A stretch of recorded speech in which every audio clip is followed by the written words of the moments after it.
When the current admin cap system got released way back when, I had made a very certain prediction that this change would kill all toll builds, despite the fact that developers stated that this would help toll builds. It turned out I was right, and anyone who can do basic math could have figured that out. As it stands now, the game encourages you to spread as wide as possible. Get as much land and planets as you can and keep on chugging with that war machine without caring much about stability or its effect on administration.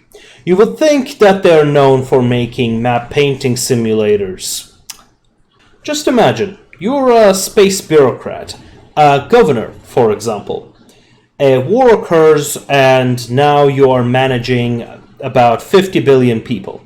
At the end of a successful war, you are now managing 75 billion people, who have a vastly different culture, language, and values, and even infrastructure. All of it for no extra pay. You would think the smart thing for the higher-ups to do would be to give you some support, maybe some police force, maybe some additional administration to start integrating the people you have been bombing to smithereens a few weeks ago. Nope. Just add a few more paper pushers at a distant capital system, and suddenly those guys are getting all the latest codes, culture, and science because of friction and overextension. What's that, anyway? Oh, and if you don't have those paper pushers who have no additional resources to help you, what is going to happen? Oh, yeah, your next scientific deadline has been pushed ahead by a few months. By people who have nothing to do with providing for the needs of these people, who are probably still hostile to your administration. Now, of course, the planet's stability will be low, but even then, all that happens when the people's needs are not being administered enough is a slight production penalty. Only localized to that planet, which was not even important for your economy to begin with.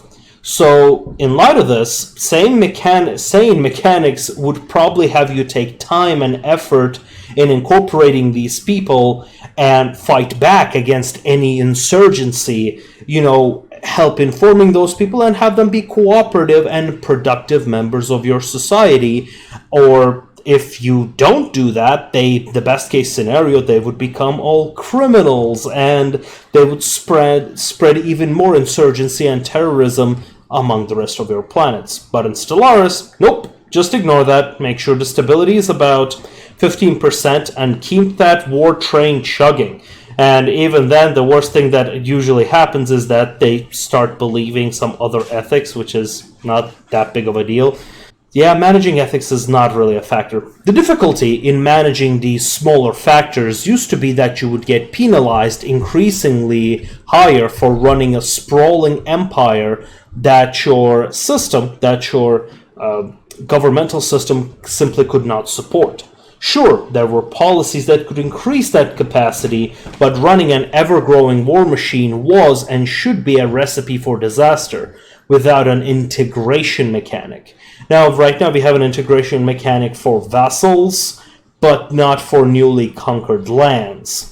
A lot of rework mods try to balance this by increasing the administrative costs of colonies and penalties for overextension. And while I think they stop the permanent state of war situation that the vanilla game pretty much encourages you to have, they do not solve the core problem of making tall, decentralized empires viable.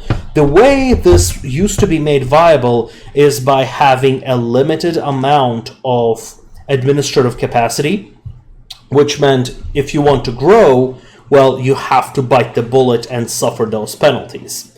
This really, the way it is right now, really limits the ways that you can play this game.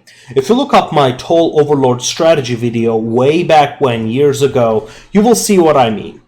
This is exactly why the current system for administration is not game-breaking, but it certainly could use an overhaul, and as it has been overhauled a few times before.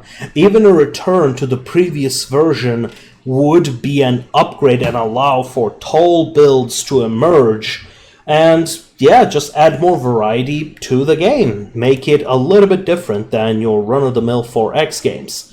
Well, thanks for listening, and I'll see you next time.